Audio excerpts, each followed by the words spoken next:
Hello दोस्तों, मैं आपकी कुमकुम भट्ट नमस्ते प्रणाम करती हूँ और बहुत ही सुंदर एक सोहर गीत लेके आई हूँ। चाची 420 के पोती भइल बाटा, नहीं के 420 के जो है सोहर ही है। अच्छा। तो जो है चाची 420 के घरे पोती भइल बाटा, तो वही उपलक्ष्य में कहानी भैया हमरे सब जने जो है सोहर ओहर उठान उठान लोगन गाय दे जा।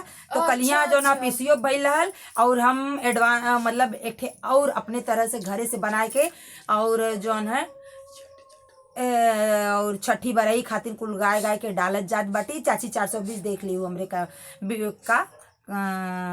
जो वो चला चाची 420 हमारे जौन है अथुआ पे यूट्यूब चैनल पे देख ली हूँ। आजमगढ़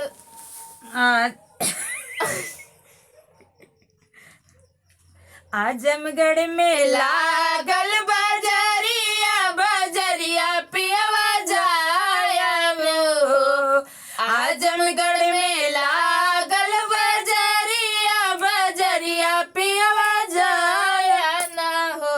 हे पियवा मके जे लाया चुनरिया ननद के पियरिया न हो। हे पियवा मके जे लाया चुनरिया ननद के पियरिया न हो। इतनी वचन जब सुनल पियवा तड़पी तड़पी बोले हो। इतनी वचन जब सुनल पियवा तड़पी तड़पी बोले हो। हे दाना गोरी रे बहिनी के बदनिया चुनरिया भल सोए ना हो। हे दाना गोरी रे बहिनी के बदनिया चुनरिया भल सोए ना हो। आजमगढ़ में लागल बजरिया बजरिया पियवा जाया हो। आजमगढ़ में लागल बजरिया बजरिया पियवा जाया न हो। हे पियवा मके जे लाया पलंगिया ननद के झिलिंगवा न हो। हे पियवा मके जे लाया पलंगिया ननद के झिलिंगवा न हो। इतनी वचन जब सुनल पियवा तड़पी तड़पी बोले हो। इतनी वचन जब सुनल पियवा तड़पी तड़पी बोले हो। हे दाना लंबी रे बहिनी के केसिया पलंगिया भल सोए लो।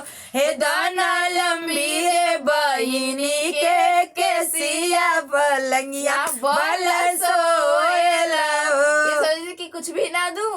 अच्छा मेरे भाई थे ना, अरे कहते हैं खून का खून ही होता है। मेरी बुआ के ले लड़ी में हाँ। हे धना लंबी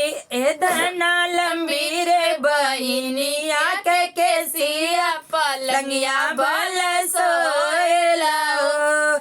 आजमगढ़ में लागल बजरिया बजरिया पियवा जाया हो। आजमगढ़ में लागल बजरिया बजरिया पियवा जाया न हो। हे पियवा हमके जे लाया बेटा हुआ ननद के बेटियावा न हो। हे पियवा हमके जे लाया बेटा हुआ ननद के बेटियावा न हो। इतनी वचन जब सुनल पियवा तड़पी तड़पी बोले हो।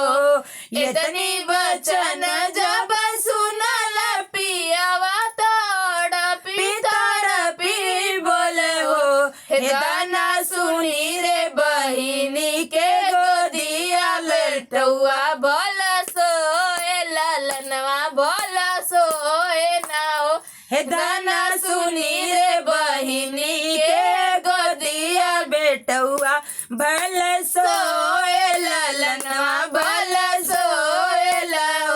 हे दाना सुनी रे बहिनी के बेटू गोदिया बेटुआ भल सोए ललन दिलवा भोला सोहेला हो। तो ये सोहर गीत कैसा लगा कमेंट बॉक्स में जरूर बताइएगा। फिर मिलूंगी नेक्स्ट वीडियो में, तब तक के लिए राधे राधे।